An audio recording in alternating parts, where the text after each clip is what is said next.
आदरणीय दर्शकवृन्द नमस्कार। कार्यक्रम व्यक्ति विषय र विशेषमा यहाँलाई स्वागत छ। म रोहित दाल। यो कार्यक्रम नेपाल एफएमबाट पनि देशभर प्रत्यक्ष सुन्न सक्नुहुनेछ। आजको विषयतर्फ लागौँ। आजको विषय हामीले अमेरिकी मिलेनियम च्यालेन्ज कर्पोरेसन एमसिसीलाई लिएका छौँ। अहिले एमसिसीको विवाद हुन त यो झन्डै 2 वर्षभन्दा बढी समयदेखि चलिरहेको छ। दलहरूबीच कुनै दलले कहिले समर्थन गर्ने, कहिले यसको विरोध गर्ने र अहिले फेरि यो अलि चर्चाको शिखरमा छ र सत्ता गठबन्धनभित्र पनि संसदमा लगेर यसलाई पास गर्ने कि नगर्ने भन्ने विषयमा विवाद छ। यसले कतै गठबन्धनलाई नै असर गर्छ कि भन्ने पनि छ। नेकपा एमालेको स्पष्ट धारणा अहिले आएको छैन। यद्यपि उसले सरकार सम्हाल्दाखेरि चाहिँ उसले एमसिसीको पक्षमा देखिन्थ्यो। यही विषयमा केन्द्रित रहेर छलफल गर्नेछौँ र यसका लागि आज हामीसँग हुनुहुन्छ सुरक्षा मामिला विश्लेषक, जो अन्तर्राष्ट्रिय मामिलामा पनि जानकार हुनुहुन्छ, विश्लेषक डाक्टर इन्द्र अधिकारी। स्वागत छ कार्यक्रममा। नमस्ते, धन्यवाद। अब मैले अघि पनि भने, अब यो साह्रै गिजोलिँदै एउटा आर्थिक प्याकेज सहयोग भनेको छ। यसलाई अनेक खालका चाहिँ अब कुराहरू जोडिएर आए। यसअघि पनि थुप्रै यस्ता सहायताहरू लिएको देखिन्छ। हाम्रो बजेटमै 16.5 खरबको बजेटमा 3.5 खरब त वैदेशिक सहायताबाट अथवा अनुदानबाटै भन्ने बजेटमै छ। यो यति धेरै कसरी गिजोलियो? यो यसको 2-4वटा कारणहरू छन् यसरी गिजलिनुको पछाडि। एउटा त हामी डेमोक्रेटिक लोकतान्त्रिक राज्य व्यवस्था अन्तर्गत छौँ, तर हाम्रो कुनै पनि निर्णय गर्ने तौर तरिकामा खास तात्विक परिवर्तन आएको छैन लोकतन्त्र आइसकेपछि पनि। कि कुनै पनि विकास परियोजना होस् अथवा राज्यले लिने महत्त्वपूर्ण निर्णयहरूमा पब्लिकलाई सुसूचित गर्ने र एक खालको पब्लिक कन्सेन्ट लिने जुन परम्परा हुँदा राम्रो हुन्छ, त्यो चाहिँ हामीले विकसित गर्नै सकेका छैनौँ। त्यो एउटा कुरा भयो, जसले गर्दाखेरि परियोजनाको सुरुदेखि नै एक खालको सरकारलाई पनि यो बाटो जाउँ भन्ने अथवा परियोजना चुज गर्दाखेरि पनि यो परियोजनालाई चाहिँ यो प्याकेज अन्तर्गत पारौँ भन्ने खालको, त्यो चाहिँ अब एकदमै ग्रासरुटसम्म गएर अन्तर्राष्ट्रिय सम्बन्ध र यस्ता परियोजनाको छलफल सम्भव हुन्न। तर एक हदमा चाहिँ जसले एउटा पब्लिक ओपिनियन क्रिएट गर्छन्, जसले पब्लिक ओपिनियनलाई प्रभावित गर्छन्, त्यस्ता खालका मान्छे, यो विषयमा जान्नेहरू, अलिअलि बुझ्नेहरू होइन, तिनीहरू पनि अलिकति सूचित भइदिएको भए अहिले आएर कन्ट्रोभर्सी यसरी विकसित हुँदै गर्दाखेरि उनीहरूले पनि यसलाई यो हो है भनेर आफ्नो ओपिनियन मार्फत पब्लिकसम्म पुग्ने स्थिति हुन्थ्यो होइन। एउटा यो कुरो सुरुमा नै ल्याकिङ भयो, त्यो एउटा यो भयो होइन। अर्को कुरा के हो भने, यो 2004 पछाडिको इनिसिएटिभ हो। सरकारले, हाम्रै सरकारको माग हो। यो कसैले थोपरेको परियोजना होइन। हामीले आफैले आफ्नो विकास गर्न सक्ने हैसियत नबनाएको हुनाले हामीलाई यस्ता विकास परियोजनाहरूमा दाता राष्ट्रहरूको सहयोगको जरुरी हुन्छ। जसले गर्दाखेरि हामीले अमेरिकाले यसरी विकासोन्मुख देशहरूलाई टार्गेट गरेर यस्तो परियोजना ल्याइरहेको बेला हामीलाई किन नदिने, हामीले किन नलिने भन्ने चाहिँ नेपाल सरकारमा त्यो हुने स्वाभाविकै भयो होइन। यसरी भइसके पछाडि चाहिँ हाम्रो देशको त्यो बेलाको जुन स्थिति थियो नि 2004 पछाडि 6सम्म त हाम्रो त असाध्यै तरलता थियो नि त, राजनीतिक हिसाबले अस्थिरता, तरलता मात्रै होइन। त्यति बेला हामी कहाँ निरङ्कुश शासन सत्ता सञ्चालन भएको थियो, ह्युमन राइट्सको इन्स्योर थिएन, डेमोक्रेटिक प्रोसेस नै हुन्छ कि हुन्न भन्ने नै खालको थियो होइन। असाध्यै सप्रेसनमा जनता राखेको स्थिति थियो। त्यो ठ्याक्कै यो परियोजनाको दिनको लागि मिल्ने क्यारेक्टरिस्टिक्स होइन। 3-4वटा कुराहरू चाहिँ इन्स्योर नै हुनुपर्छ। मानवाधिकार स्थापित भएको हुनुपर्छ त्यो राष्ट्रमा, अनि लोकतान्त्रिक शासन प्रणाली चलेको हुनुपर्छ र सरकारको एक खालको स्थिरता, खास गरिकन राजनीतिक स्थिरता एक खालको हुनुपर्छ र जनताहरूले चाहिँ एक खालको सुरक्षित महसुस गर्ने स्थिति हुनुपर्छ। किन भन्दा काम गर्न पनि त आउने कुरा हुन्छ नि, गर्नको लागि माहौल पनि त हुनुपर्ने हुन्छ नि, त्यो हिसाबले भन्ने कुरा हो होइन। त्यो स्थितिदेखि नै हामीले एक्सर्साइज गर्दै आइसके पछाडि पछि आएर के भयो भन्दाखेरि फेरि यो त्यो तपाईँहरूलाई थाहा छँदैछ 3 वर्ष पहिला यो कन्क्लुड भएको हो र कन्क्लुड हुँदाखेरि जुन ढङ्गले कन्क्लुड भएको छ नि, यसलाई कार्यान्वयनको तहमा अगाडि बढाउने क्रममा चाहिँ त्यो हदको त्यसैलाई अगाडि बढाउन पनि खोजिएन। किन भन्दा यसमा 2-3वटा कुराहरू देखिन्छन्। अमेरिकाले हाम्रो देशको स्थिति अथवा हामी जस्ता विकासशील देशहरूको असाध्यै नराम्रो पक्ष के हुन्छ भन्दा असाध्यै राजनीतिक अस्थिरता हुने, एउटा दलहरूको बिचमा अन्तर्राष्ट्रिय सम्बन्ध जस्ता संवेदनशील विषयहरूलाई राजनीतिक खपतको विषय बनाउने, अनि आफू सरकारमा हुँदा गरेका निर्णयहरूलाई अनि फोर्सफुल्ली अर्कोलाई बाध्य बनाउने हिसाबले अगाडि बढ्ने, अर्कोको कन्सेन्ट नलिने, होइन, राष्ट्रिय कन्सेन्सस एक खालको सिर्जना नगर्ने, जुन मैले अघि भने। अनि त्यस पछाडि आफू सरकारबाट गएपछि त्यसको जिम्मेवारी लिन नचाहने, अर्को आइसके पछाडि त्यसले फेरि अघिल्लो सरकारले गरेका काम कारबाहीमा चाहिँ ओनरसिप नलिने, है, त्यो खालको हाम्रा मात्रै होइन। अनि त्यस पछाडि पनि परियोजना सञ्चालन हुने क्रममा चाहिँ असाध्यै ठुलो धनराशि चाहिँ कार्यक्रम सञ्चालन अथवा कार्यक्रमको जुन उद्देश्यले सुरुवात गरिन्छ परियोजना, त्योभन्दा अन्त खर्च गर्नुपर्ने व्यवस्थापन गर्नलाई, अनि धेरैजसो चाहिँ व्यवस्थापकीय हिसाबले खर्च हुने, यी यावत कुराहरू भएको हुनाले अमेरिकाले सुरुमा नै यो चाहिँ पार्लियामेन्टबाट इन्डोर्स भइदिए। यो चाहिँ सबैको ओनरसिप हुन सक्थ्यो, पार्लियामेन्ट त थाहै संस्था हो यसमा अनि भन्ने खालको थियो, होइन। तीनटा कुराहरू देखिन्छ यसो बाहिर हेर्दाखेरि, सार्वजनिक अभिव्यक्ति हेर्दाखेरि। एउटा, यसलाई जस्ताको तस्तै पारित गर्न हुन्छ, यो राम्रो छ, हाम्रो लागि हितकारी छ, यसले कुनै राष्ट्रियता सार्वभौमिकतामा केही फरक पार्दैन भन्ने छ। अर्कोले चाहिँ यसलाई अलिकति चेन्ज गरौँ, थोरै परिमार्जन गरौँ र पास गरौँ, यसलाई चाहिँ आर्थिक सहयोगको रूपमा मात्रै पारौँ भन्ने एक थरीको छ। अब एउटाको चाहिँ एकदम आउटराइट रिजेक्ट गर्ने खालको। आउटराइट रिजेक्ट पनि यस्तो छ कि जस्तै अब नबुझेको मान्छेले होइन कि, अब डाक्टर युवराज शङ्करलाई भन्नुहोस्, डाक्टर खगेन्द्र प्रसाई भन्नुहोस्, अब यस्ता मान्छेहरू पनि यसो चाहिँ कुनै हालतमा हुँदैन। म यहीँनिर आउँदै थिएँ कि यसो भन्दै गर्दाखेरि अमेरिकाले त्यो राख्दै पनि नेगोसिएसन टोलीले के भनिरहेको थियो भने कि होइन, यो एउटा परियोजना नै हो, बायोलेटरल तहमा हुने सम्झौताहरूमा चाहिँ सहमतिहरूमा चाहिँ हामीले पार्लियामेन्टमा जाने कानुनी प्रावधान छैन र यसरी फेरि हामीले धेरै बायोलेटरल सहयोगहरू लिनुपर्ने हुन्छ र हरेक प्रोजेक्टहरूमा हामी पार्लियामेन्ट धाउने भयो भने त हाम्रो विकासको गति कसरी अगाडि बढ्न सक्छ र यो खालको कम्प्लिकेसन्समा हामी जान सक्दैनौँ भनेर नै एग्रिमेन्ट टुङ्गेको छ। तपाईँले पहिलो एग्रिमेन्ट जुन ओरिजिनल एग्रिमेन्ट हो ज्ञानेन्द्र बहादुर कार्कीले गरेको, त्यो हेर्नुभयो भने तपाईँले पाउनुहुन्न। संसदमा लगिरहनु पर्दैन, संसदको त्यहाँ संसदमा लाने भनेको चाहिँ के मात्रै छ भन्दा बजेट मार्फत जाने भन्ने कुराहरू बाहेक संसदको कुरा छैन त्यहाँ। तर त्यस पछाडि सरकार परिवर्तन भयो, नयाँ सरकार आयो विथ होइन गुड म्यान्डेट भनेर, अनि त्यस पछाडि चाहिँ ओलीज्यूको नेतृत्वको सरकार बनिसके पछाडि पनि अमेरिकालाई त्यो धुकधुक चाहिँ थियो कि यो संसदले गरिदियो भने चाहिँ हामीलाई ढुक्क हुन्थ्यो कि टाइमली भएन भने पनि एक खालको टाइमली हुन पहल हुन्थ्यो, होइन, सबैको ओनरसिप हुन्थ्यो। पार्लियामेन्टले गरेको भनेपछि यसको चाहिँ लिगल भ्यालु हाई हुन्थ्यो, होइन, यसले मोरल्ली नेपाली स्टेटलाई यो कम्प्लिट नगर्नको लागि स्पेसै राख्दैन्थ्यो भन्ने खालको भयो।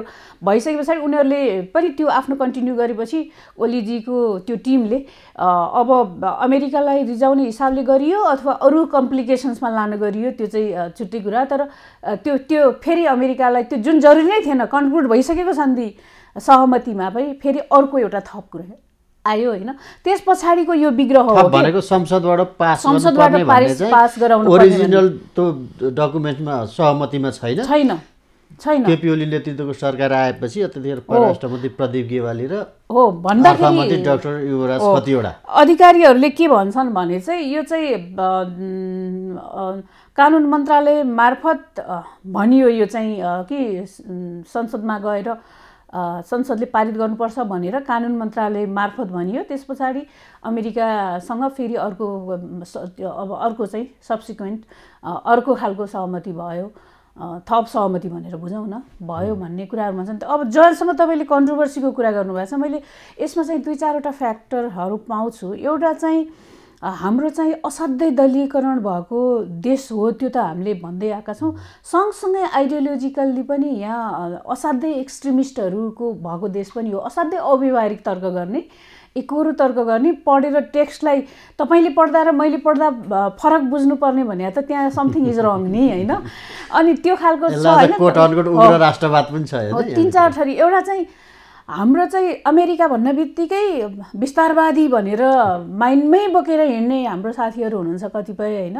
अब त साम्राज्यवादी अब विश्व व्यवस्थाको जानकारी नभएर होइन कि के भन्दाखेरि अमेरिका भनेपछि विरोध नगर्दा मेरो धर्म निर्वाह हुँदैन अथवा म जो हुँ भनेर मैले आफूलाई पब्लिकमा भन्छु त्यो देखिँदैन भन्ने इगो खालको र त्यो वैचारिक बायस भन्छु मैले होइन। त्यो चाहिँ भन्ने मात्रै होला, फेरि लिने कुरामा त भित्रभित्र त तिनै मान्छे लाग्छ त्यो खालको देख्छु होइन। जस्तै तपाईँले केही नामहरू लिनुभयो त्यो उहाँहरूको आफ्नो हिसाबले होला, तर त्यो देख्छु मैले। अब अनि दोस्रो चाहिँ के देख्छु भन्दा असाध्यै त्यो इमान्दारिताको कमी कि अब सुरुमा यो गर्न पनि हुने अनि त्यस पछाडि पछि आएर चाहिँ विभिन्न थरीका कुरा उठाइदिने र त्यसैलाई कार्यान्वयन गर्न जानको लागि बाधा सिर्जना गर्ने, त्यो भनेको चाहिँ फेरि इमान्दारिताको कमी हो।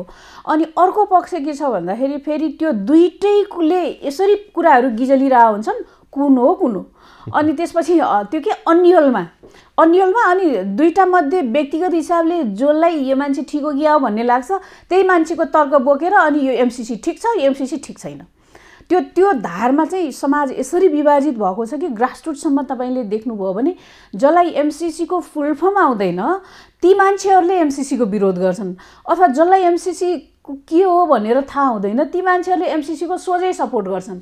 यो हिसाबले राजनीतिकरण भएको एमसीसी हुनुको पछाडि हाम्रो राजनीतिक दलहरूको गैर जिम्मेवारीपन र हाम्रा ठुल्ठुला मान्छेहरू जो अन्तर्राष्ट्रिय सम्बन्ध बुझ्छन् अनि यो हामी अन्तर्राष्ट्रिय जुन खालको अवस्थामा हामी बसिरहेछौँ, कतिपय कुराहरू के हुन्छ भन्दा अन्तर्राष्ट्रिय सम्बन्ध समाउ गिभ एन्ड टेक नै हो। त्यहाँ कोही हाम्रो बाउ बाजे बस्नु भएको हुँदैन जसले हामीलाई हाम्रो लागि मात्रै सोच दिन्छ, हाम्रो फ्युचरको मात्रै लागि सोच दिन्छ भनेर। अहिले त जमानामा हेर्नुहोस् बुवा आमालाई पनि के चिन्ता हुन्छ भने छोराछोरी ठुला भएर मलाई अप्ठ्यारो पर्दा पाल्लान् भनेरै बुवा आमाले बच्चा जन्माउनेसम्मको हामीले देखिरहेका हुन्छ, स्वार्थ हुन्छ भने शक्ति राष्ट्रहरूको कुनै पनि अनुदान लिँदाखेरि ध्यान दिनुपर्ने कुराहरू के हो भन्दाखेरि उसले यसरी अनुदान दिँदा केही कुरा त एक्सपेक्ट गरे हुन्छ र त्यो एक्सपेक्टेसनको बिचमा चाहिँ हामीले बेनिफिट लिनु छ। त्यसैको लागि हाम्रो चाहिँ हामी कहाँ एक्सपर्ट चाहिने हो, त्यसैको लागि हाम्रो इन्टायर परराष्ट्रको ब्युरोक्रेसी हो, त्यसैको लागि हामी कहाँ इन्टायर अन्तर्राष्ट्रिय सम्बन्धमा। डाक्टर साहब ठिकै ठाउँमा आउनुभयो। अब अमेरिकाको यही अपेक्षाको कुरा ले गर्दाखेरि यहाँ विवाद जस्तो देखिन्छ। अब अमेरिकाको अपेक्षा चाहिँ यो पैसा या नेपाललाई दिएर के अपेक्षा हुनसक्छ? अब धेरैले अब तपाईँ त फेरि अब यो सुरक्षा मामलाको एकदमै विश्लेषक पनि हुनुहुन्छ, अब आइपिएसको कुरा आएको छ हैन? यो त दुई तीनवटा कुरा मैले यसमा भन्छु। के अपेक्षा हुन सक्छ? अपेक्षाको कुरा गर्दै गर्दा तपाईले आइपिएससँग जोड्दै गर्दा अमेरिकाको सैन्य स्वार्थ छ। अमेरिकाले यो प्रोजेक्टलाई आइपिएस अन्तर्गत राख्नु भन्दा पहिला नै यो प्रोजेक्ट नेपालले एग्री गरिसकेका स्थिति हो हैन? त्यसले गर्दाखेरि कुनै पनि परियोजनाहरू पछाडि विकसित भइसकेका कानुनी नै किन नहुन् ती कुराहरू अन्तर्गत पर्दैनन्। त्यो कानुनको जोसुकै विद्यार्थीले थाहा पाउने कुरा हो। दोस्रो कुरा त्यो अन्तर्गत परेपछि हामीले एग्री गरेको भए पनि हामी के कुरामा चुकेका छैनौँ भने यो सम्झौतामा चाहिँ कहीँनिर अमेरिकन सैन्य आगमनको बारेमा अनुमान पनि गरिएको छैन हैन? त्यो अर्को कुरा। र तेस्रो कुरा मलाई अचम्म लाग्ने चाहिँ यो कुन मेन्टालिटीले मान्छेले यस्तो हल्का फुल्का कुरा गर्छन्। अमेरिका विश्वशक्ति हो, ऊ हरेक कुनामा छ के हरेक कुनामा अमेरिकाको सेना नै छ र? अमेरिकालाई नेपालमा आउनलाई सेनै आउनुपर्छ? अहिलेको जमानामा छौँ हामी किन त्यो पहिलाको यो 19औं शताब्दीको कुरा गरिरहेछौँ जहाँ सेना गएपछि मात्रै राष्ट्र जान्छ भनेर? अहिले नै अमेरिका छापछाप्ती छ भन्ने कुरा त तपाईँले यहीबाट बुझ्नु भएन र? एकपटक सहमति गरिसकेको कुरामा यो जुन इम्प्लिमेन्टेसन हुनको लागि अफिस समेत बनिसकेको छ र पनि अमेरिकाले चाहेको त गरी छाड्यो नि त। अब अमेरिकाको सेना आएको थियो र त्यहाँ आएको थिएन नि। अब जमाना भनेको सफ्ट पावरको हो, अबको जमाना भनेको सूचनाको हो, अबको जमाना भनेको टेक्नोलोजीको हो र सोझै सेना भन्ने कुरा त भौतिक उपस्थिति एकदमै भौतिक उपस्थिति कतिपय अवस्थामा महत्त्वपूर्ण हुन्छ। त्यो एक्सट्रिम अवस्थाको कुरा हुन्छ भौतिक उपस्थिति भनेको। नत्र अमेरिका छापछाप्ती जहाँसुकै उपस्थित छ त्यसैले त ऊ सुपर पावर हो नि। नत्र हामी किन सुपर पावर नभएको त? किनकि हाम्रो उपस्थिति विश्वका जहाँसुकै छैन, हामीलाई विश्वका सबै मान्छेले जान्दैनन्, हाम्रो इङ्गेजमेन्ट विश्वका सबै शक्तिहरूसँग भन्नाले सबै राज्य र राष्ट्रहरूसँग छैन। त्यो हिसाबले नै हामी साना राष्ट्र भएका हौँ। एउटा तर्क त्यो पनि हो। तर अमेरिका शक्ति राष्ट्र भएको, अमेरिका सुपर पावर भएको त उसको उपस्थिति विश्वमा नै छ र भन्ने कुरा हो नि त। त्यसले गर्दाखेरि यो तर्कमा पनि दम छैन कि सेना आउँछ भन्ने। त मैले भनिसकेँ 3-4वटा कारणले नै त्यो कुरा कुनै तार्किक कुरै होइन। यो जस्ट त्यो हल्लो अड्काउनको लागि गरिने। र हाम्रो फेरि कस्तो छ भन्दा हामी असाध्यै नेसनलिस्ट छौँ। नेसनलिस्ट भनेको पपुलर कुरा सुन्न मन पराउने। नेसनलिस्ट भनेर हामी राष्ट्रवादी राष्ट्रलाई माया गर्ने खालको नेसनलिस्ट हुन्थ्यौँ भने यो प्रोजेक्टले हाम्रो राष्ट्रलाई कति फाइदा गर्छ, कति नोक्सान गर्छ भनेर क्याल्कुलेसन गर्थ्यौँ। र अहिलेको स्थिति हो भने चाहिँ तपाईँले अहिले भर्खरै भन्नुभयो हाम्रो अर्थतन्त्र कहाँ पुगिसकेको छ। र हाम्रो मात्रै होइन, अब ग्लोबल लेभलमा नै अर्थतन्त्रमा एक खालको डिके आइसकेको छ। ठुल्ठुला शक्ति राष्ट्रहरूको पनि त्यो खालको आर्थिक वृद्धि कन्टिन्यू भइरहेको छैन, हुन सकिरहेको छैन र अब गर्दछ भन्ने छ। कोभिडको कुनै अत्तोपत्तो छैन कहिले कहाँ गएर टुङ्गिन्छ भनेर। त्यसले नै यो विश्व अर्थव्यवस्थालाई यति धेरै तहस नहस पारेको छ। यो बेलामा हामी जस्ता साना राष्ट्र, हामी जस्ता डिपेन्डेन्ट इकोनोमी भएका राष्ट्रहरूलाई कति अप्ठ्यारो पर्छ भन्ने कुराको उसबाट हेर्दा पनि यो त ऋण होइन नि, हामीले तिर्नुपर्ने होइन। यो त शुद्ध अनुदान हो। साना कुराहरू यदि त्यस्तो छन् भने त्यसलाई सोल्टाएर यसलाई देशको फेरि हामीले यो प्रोजेक्टहरू जुन हामीले छानेका छौँ, रोडलाई अलि विस्तार गर्ने र हाम्रो चाहिँ ग्रिड डेभलप गर्ने हो हैन। ट्रान्समिसन लाइनलाई चाहिँ हामीले अरू राष्ट्रसम्म पहुँच पुर्याउने अन्तर्देशीय ट्रान्समिसन लाइनको कुरा हो। जुन कुरा भारतको सहमति बिना हामी एक्लैले गर्न सक्दैनौँ पनि हैन। भारतलाई क्रस गर्दा त उसको सहमति चाहिन्छ नै। हामीले अर्काको टेरिटोरीमा हामी सोभरेन राष्ट्र हौँ भन्दै गर्दा, हाम्रो सोभरेन्टीलाई रेस्पेक्ट गर भन्दै गर्दा हामीले अर्काको सोभरेन्टीको रेस्पेक्ट। त्यसको लागि एमसीसी चाहिँ सहयोगी बन्ने भयो। भारतलाई सहमत एमसीसीले गराइदिने रहेछ नि त। एमसीसीले भारतलाई सहयोग गराइदिँदै गर्दाखेरि हामीले आफैले पनि त बङ्गलादेशसँग हाम्रो यो इलेक्ट्रिसिटी एक्सचेन्ज गर्ने अथवा सेल गर्ने कुरामा त हामीले एक खालको अन्डरस्ट्यान्डिङ गरिसकेका छौँ नि त। बङ्गलादेशमा त उडेर त जान्न हाम्रो इलेक्ट्रिसिटी, भारत मार्फत नै जान्छ। भनाइ चाहिँ यो के जस्ताको तस्तै पारित गर्दा हुन्छ होइन? जस्ताको तस्तै पारित गर्दा पुनर्विचार गर्नेमा त अमेरिका देखिँदैन होइन। पुनर्विचार गर्ने तपाईँले यस्तै कन्ट्रोभर्सी गर्नुभयो भने त अमेरिकाले फेरि पुनर्विचार गर्ने पनि सोच्न सक्दैन नि। किन भन्दाखेरि अमेरिकाले सोचेकै यस्तो हुन्छ भनेर उसले संसद भनेको हो जुन अहिले भइरहेछ। फर्दर अमेरिकालाई स्ट्रेन्थ के भएको छ भने अमेरिकाले नेपाललाई राइटली बुझेको रहेछ कि नेपालीहरूको यो जुन छ नि हरेक कुरालाई चाहिँ शङ्काकै दृष्टिकोणले हेर्ने, हरेक कुरालाई गिचल्नै पर्ने, हरेक कुरामा चाहिँ अननेसेसरीली स्टेक खोज्नुपर्ने, यो खालको जुन खालको त्यो माइन्डसेट छ यसले परियोजनालाई चाहिँ टुङ्ग्याउन दिँदैन भन्ने कुरा अमेरिकाले राइटली बुझेको रहेछ भन्ने त अहिलेकै त्यो गिजलाइले देखिएन र। त्यसले गर्दाखेरि उसले भन्नु पनि एउटा तपाईँ हामीले बुझौँ न। तपाईँले कसैलाई 20 रुपियाँ दिनुभयो भने पनि ल चिया खाऊ, चिया खानु भनेर कसैले माग्यो र चिया मागेर चिया खाएन र अरू कुराहरूमा खर्च गर्यो, गुच्चा किन्यो भने हजुरलाई मैले त तँलाई भोक लाग्छ भनेर खान पो दिएको, तैँले इन्जोय गर्नलाई गुच्चा खेल्नलाई दिएको हो र भन्ने त लाग्छ नि त।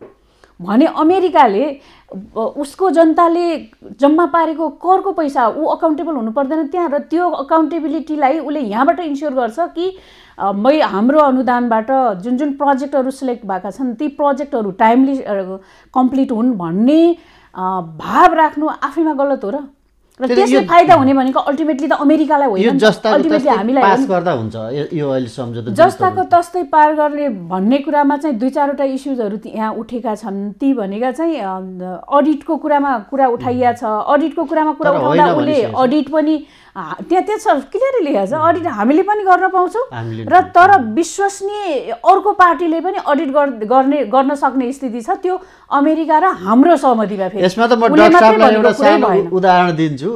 हाम्रो जुन नेपाल क्रिकेट सङ्घ क्यान छ त्यसको अडिटै आइसिसीले गर्छ आएर आफैले। त्यही त त्यो गर्नुको पछाडि पनि हाम्रोमा पनि संलग्नता त गराउँछ, तर अन्तिम फाइनल चाहिँ उसले गरेको मात्रै मान्छ उसले त। अनि त्यसको कारण यस्तो हो नि त, तपाईँलाई थाहा छ नि ज्ञान पनि कतिपटक करप्सनको केसमा पर्यो र यहाँ पनि भएको के हो भन्दाखेरि त्यो अडिटिङ पाउँदै नपाउने भन्ने छैन, प्र्याक्टिसमा अभ्यास चाहिँ छ हाम्रो। अडिटिङमा चाहिँ त्यही हो मैले अमेरिकन जनताको अघि कुरा गरेको। अडिटिङमा उनीहरू टाइट हुन खोजेको चाहिँ उनीहरूले अमेरिका आउन भने त छैनन् नि त।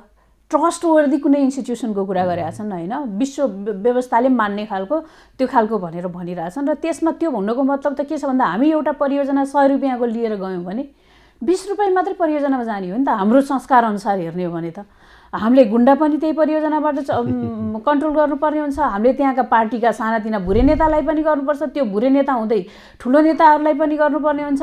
त्यो माथिसम्म पार्टीले त्यो हदले गर्नुपर्ने हुन्छ। फेरि त्यहाँ सानातिना ठेकदारहरू हुन्छन्, ती सानातिना ठेकदारहरूलाई पनि मुखचुप लगाएर मात्रै ठेक्का पाउने स्थिति हुन्छ। यी यावत कुराहरू हामीले बिर्सिन मिल्छ र हाम्रै क्रेडिबिलिटी गुमेका कारणले, हामीले आफूलाई क्रेडिबल देखाउन नसकेका कारणले हामीभित्र भएको यो असाध्यै त्यो तल्लो स्तरको त्यो अनियमितता गर्ने सोच, जहाँ पनि अनियमितता गर्ने सोचका कारणले नै अडिटिङमा यति टाइट प्रोभिजन भएको। र यो हाम्रो भनेको चाहिँ यो डेभलपिङ कन्ट्रीको नेचर हो। चाहे त्यो जस्तै अब संसदले यसलाई पारित गरिदिने हो भने चाहिँ कतै यो आउट अफ ट्र्याक जान सक्छ। अब हामीले त उसलाई अधिकार दिएको हुन्छ, संसदले बनाइसकेपछि त सबैभन्दा माथि एमसिसी हुन्छ, त्यसैले संसदमा चाहिँ यसलाई नलैजाउँ भनेर तर्क गरिराखेका सबैभन्दा माथि एमसिसी हुन्छ भन्ने त अब संसदले गरेको भन्दै गर्दा त हाम्रै सोभरेन संसदले गरेको भन्ने कुरा हो। तर मलाई पनि पर्सनल्ली लाग्ने चाहिँ के हो भन्दा म 2-3वटा कुराको बारेमा धेरै पहिलादेखि सोच्ने।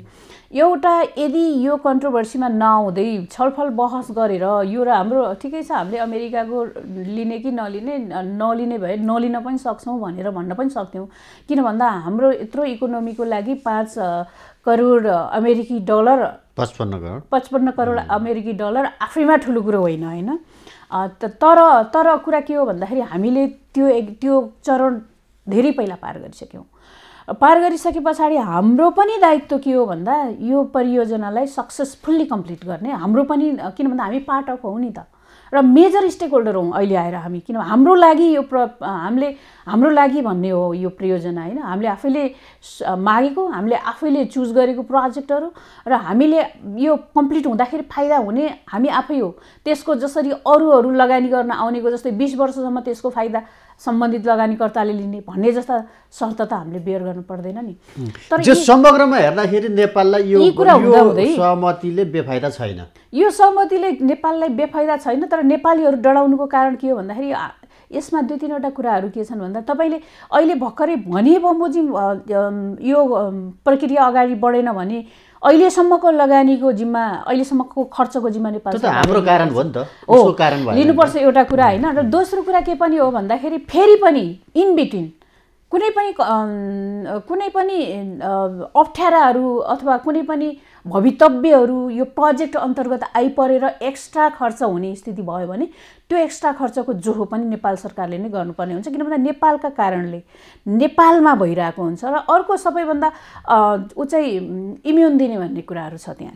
त्यो इम्युन दिने भन्ने कुराहरूमा चाहिँ कस्तो छ भन्दा इम्युन दिने भन्दै गर्दाखेरि त्यहाँ काम गर्न आउने कर्मचारीहरू डिप्लोमेटिक उसबाट आउँछन्, स्ट्याटसमा आउँछन् र उनीहरूले चाहिँ डिप्लोमेटिक इम्युन नै पाउनुपर्ने हुन्छ भन्ने, र उनीहरूले इनकेस उनीहरूले केही गलत काम यहाँ गरेको खण्डमा चाहिँ नेपाली कानुन आकर्षित नहुने भन्ने छ, अन्तर्राष्ट्रिय कानुनले आकर्षित हुने भन्ने छ। र त्यसलाई अब धेरै डिप्लोमेटिक पर्सनालिटिजहरूमा चाहिँ समहाउ सधैँ त्यही देशको कानुन प्रिभेल गर्छ भन्ने कुरा छैन फेरि पनि।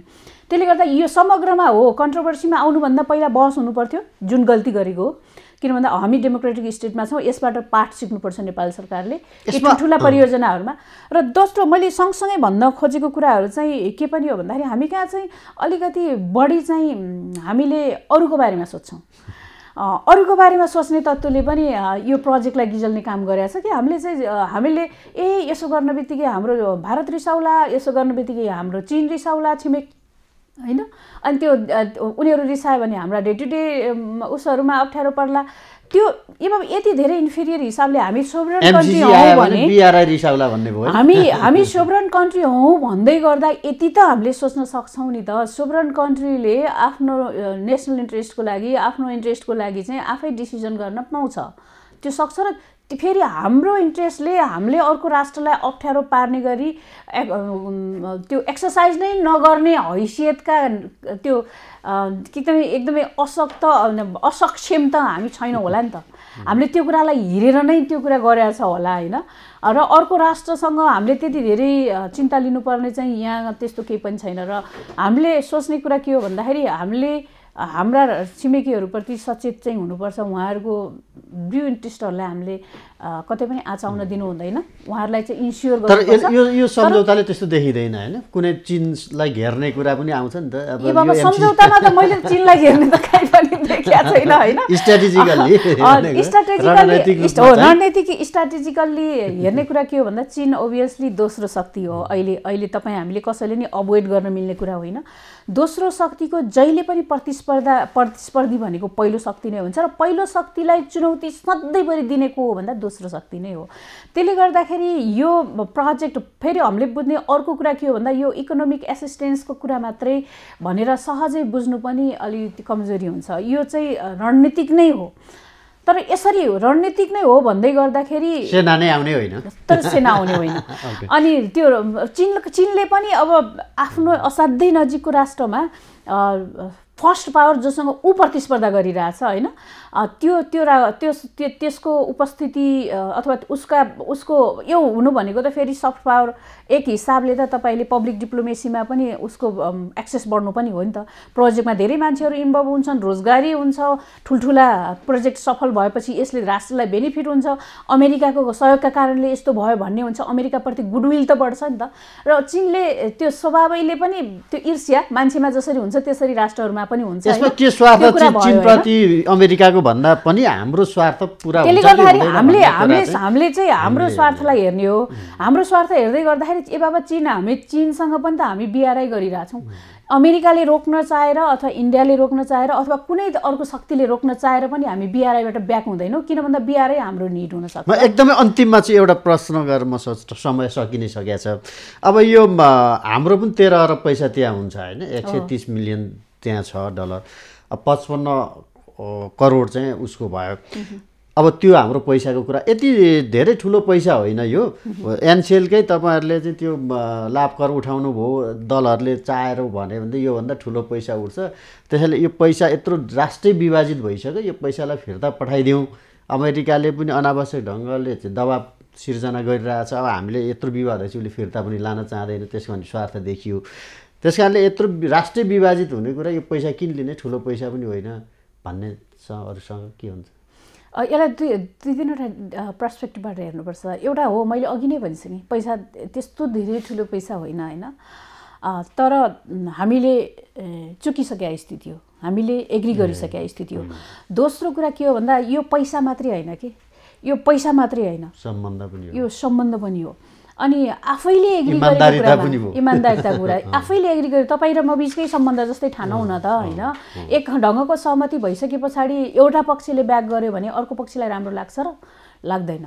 अनि त्यस पछाडि हुने कुरा के हो भन्दा अमेरिका अहिले भएका विश्वमा जति पनि तपाईँले आर्थिक कुराहरूसँग सम्बन्धित संस्थाहरू छन् अनि यो मल्टिलेटरल फोरमहरू छन्, हाम्रो इङ्गेजमेन्ट भनेको हामी जस्तो सानो देशको परराष्ट्र सम्बन्ध भनेको बायोलेटरल लेभलमा भन्दा बढी चाहिँ हामी मल्टिलेटरल लेभलबाट नै हाम्रो उपस्थितिलाई बलियो बनाउने र हाम्रो फेभरमा डिसिजन बनाउने अनि हामीले बेनिफिट लिने फोरमहरू हुन्। साना देशकै लागि खासमा मल्टिनेसनल फोरमहरू यसमा चाहिँ तपाईँले सुपर पावरका हैसियतले अमेरिका नै हालिमुहाली देख्नुहुन्छ। चाहे विश्व ब्याङ्कको कुरा गर्नुहोस्, चाहे आइएमएफको कुरा गर्नुहोस्, चाहे अरू धेरै इकोनोमिक इन्स्टिट्युसन्सहरूको कुरा गर्नुहोस्, अमेरिकन इनिसिएटिभ र अमेरिकन डोमिनेसन नै छ। र हाम्रो देश जसलाई सधैँभरि विकास खर्चको समेत अहिले तपाईँले थाहा पाउनु भएको छ डलर हामीसँग कम भएको छ। अब यो डलर कम भएको के हो भन्दाखेरि हामीले खर्च गर्न सकेनौँ, हाम्रो खर्च गर्न नसकेको कारणले बाहिरबाट हामीले चाहिँ डलर ल्याउन सकेनौँ। अनि हाम्रो आफ्नै इन्कम त छैन, हामी इम्पोर्टबाट नै हाम्रो राष्ट्र चलाइरहेछौँ, हामीले एक्सपोर्ट गर्न सकिरहेको छैनौँ, त्यो पनि डलरको स्रोत हामीसँग भएन। त्यसले गर्दा यो भइरहेछ। यस्तो स्थितिमा चाहिँ हामीलाई विश्वको ट्रस्ट जरुरी हुन्छ। अनि यो ट्रस्ट चाहिँ हामीले यहाँबाट चाहिँ यो ट्रस्ट पनि गुमाउँछौँ, अमेरिकाले सहयोग गर्ने स्थिति पनि बाँकी राख्दैनौँ जसले गर्दा हामीलाई धेरै अप्ठ्यारो पर्न सक्छ र यो आफैमा पनि हामीलाई नोक्सान हुने प्रोजेक्ट होइन, हाम्रै फाइदा हुने नै देख्छु मैले चाहिँ। हस्, महत्त्वपूर्ण समयको लागि धेरै धेरै धन्यवाद। धेरै धेरै धन्यवाद तपाईँलाई पनि, एकछिन भयो भने मैले आफ्नो कुरा सेयर गरेँ। आज हामीले छलफल गऱ्यौँ अमेरिकी मिलेनियम च्यालेन्ज कर्पोरेसन MCC को विषयलाई लिएर। यसको विषयलाई लिएर अहिले नेपालमा बहस छ, दलहरू बिचमा वाद विवाद जारी छ, यही विषयमा केन्द्रित रहेर। र यसका लागि आज हामीसँग हुनुहुन्थ्यो सुरक्षा मामिलाका जानकार, अन्तर्राष्ट्रिय मामिलाका जानकार हुनुहुन्थ्यो विश्लेषक डाक्टर इन्द्र अधिकारी। कार्यक्रमको निर्धारित समय सकिएको छ। खबरभित्रको खबरका लागि हेर्दै रहनुहोला एभेन्युज खबर। नमस्कार।